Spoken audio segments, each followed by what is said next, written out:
वैसे तो हिंदू समाज में साल भर में बहुत से पर्व मनाए जाते हैं और हिंदू साहिबानों द्वारा बच्चे के जन्म से लेकर व्यक्ति की मृत्यु तक बहुत से कर्मकांड करे व करवाए जाते हैं। उन्हीं कर्मकांडों में से एक है श्राद्ध, पिंडदान व तर्पण, जो व्यक्ति की मृत्यु के उपरांत उसकी गति करने के लिए किए जाते हैं। और इन कर्मकांडों को अनिवार्य रूप से करने के लिए हमारे धर्मगुरु कथावाचक संत शंकराचार्य वकालत करते हैं और उनके द्वारा श्राद्ध करने से पितरों अर्थात मरे हुए पूर्वजों की मुक्ति बताई जाती है। ऐसे में सवाल उठता है, क्या श्राद्ध करना सही है? क्या श्राद्ध आदि कर्मकांडों को करने की अनुमति हमारे पवित्र धर्मशास्त्र देते हैं?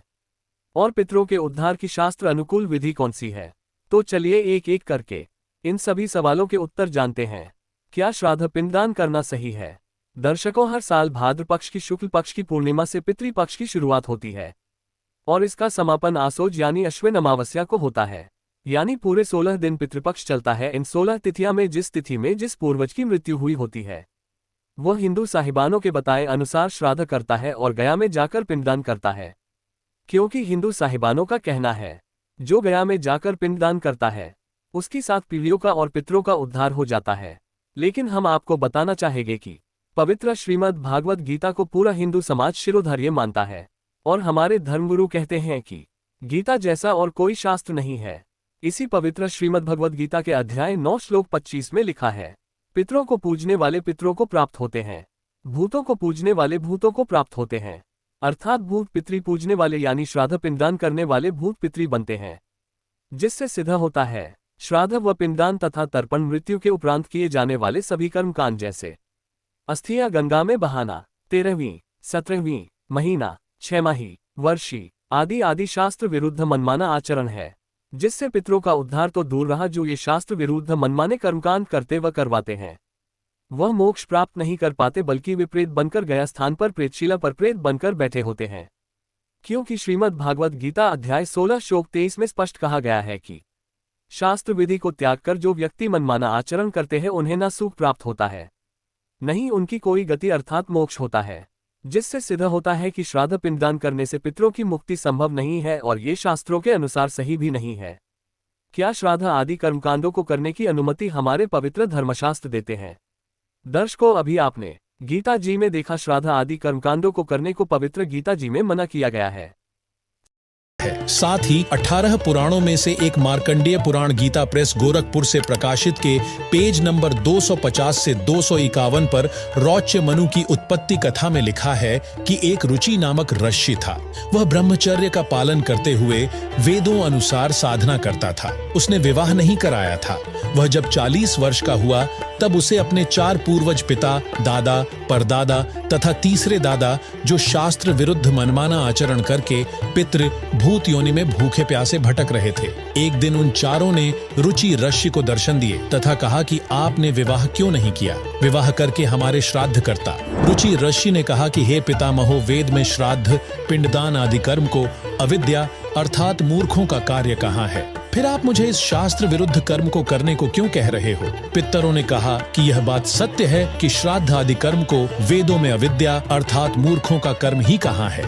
इससे स्पष्ट है कि हमारे धर्मशास्त्र पवित्र चारों वेद व इन्हीं चारों वेदों के संक्षिप्त रूप श्रीमद् भगवद गीता में श्राद्ध आदि कर्म कांडों को करने की अनुमति नहीं है। जबकि जितने भी हिंदू साहेबान हैं वे भक्त समाज को शास्त्र विरुद्ध ज्ञान देकर उनके मानव जीवन के साथ धोखा कर रहे हैं। इसलिए सभी हिंदू भाई समय रहते संभल जाओ और इस धोखे से बचो। दर्शकों, इसी से संबंधित सुनिए यह सत्य घटना। एक बार क्या था, परमात्मा कबीर जी काशी में गंगा घाट पर चले गए। गंगा का एक घाट बना हुआ है, वहां पर ये ब्राह्मण लोग सूर्य को यानी ऐसे सूर्य की तरफ मुंह करके गंगा से जल उठावें और वहीं डाल दें। कबीर साहब बढ़कर उसमें गंगा में घुटनों पानी में और ऐसे नौकरन लगे गंगा के जल को पटरी पर फेंक रहे पूरी स्पीड तक। अब वो सारे पंडित जी अपना काम छोड़ के कबीर साहब की ओर देखने लगे। कहने लगे, वो कबीर ये क्या कर रहा तू? कबीर जी बोले, आप क्या कर रहे हो? मैंने ना पूछा, तुम क्यों पूछ रहे हो मेरे से? पहले आप बताओ आप क्या कर रहे हो? कि हम अपने पितरों को स्वर्ग में जल भेज रहे। ये हम यहाँ जल डाल रहे हैं ना, ऐसे मंत्र बोलकर, ऐसे सूर्य की तरफ मुकर के, ये वहां स्वर्ग में हमारे भूखे प्यासे पितरों को जल प्राप्त होगा। परमात्मा बोला मैंने एक बगीची लगा रखी अपनी झोपड़ी के आगे, और मैं उस बगीची को सींच रहा हूं। फिर मंडके करड़े हो गए। तो वो कहने लगे, रे भोले आदमी, इतनी दूर कैसे जाएगा जल, ये तो यहीं पड़ा है। वो तेरी झोपड़ी के आगे बगीची जो छोटी सी लगा रखी, वो कैसे सिंचाई होगी इससे कि 1 लाखों किलोमीटर दूर, मील दूर तुम्हारे पितरों को स्वर्ग में ये पानी मिल सकता है, तो ये 2 किलोमीटर पर क्या दिक्कत आएगी इसको।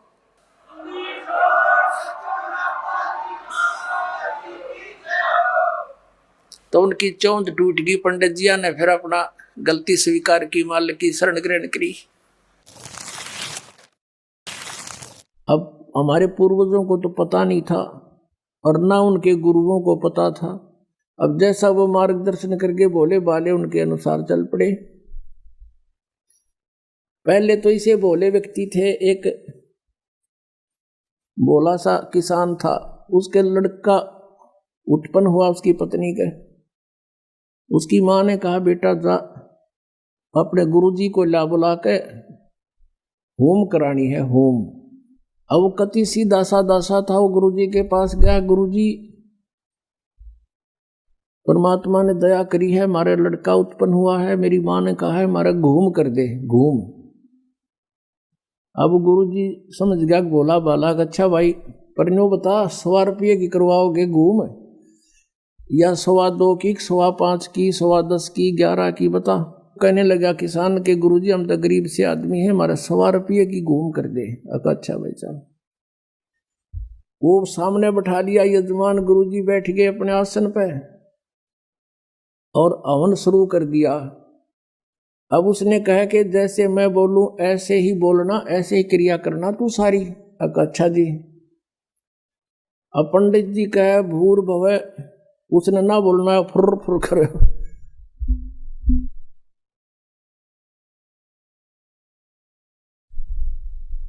अब भोले आदमी के ऊपर बोलनी और उसके साथ संस्कृत। तो पंडित जी ने बोला तेरा सीधा बोल, वो भी बोला सीधा बोल। अब उस गुरुजी ने उसका थप्पड़ मारा, एक उसने दर दिया।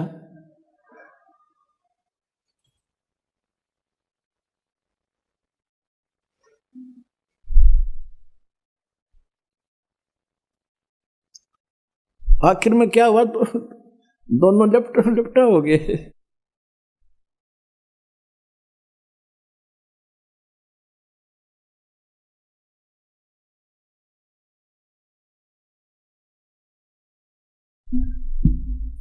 और किसान तगड़ा था, पंडित जी दाब लिया उसने नीचे।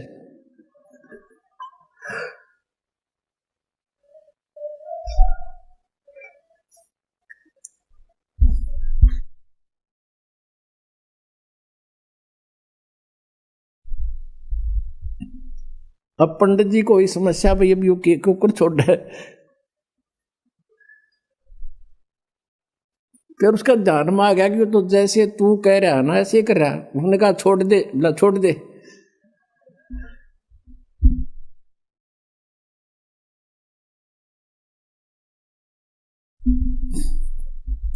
तो दोनों भिन्न भिन्न हो गए। अब वो किसान ने सोचा कि इस ऊम में, इस घूम में यो सारा प्रोसीजर होता होगा।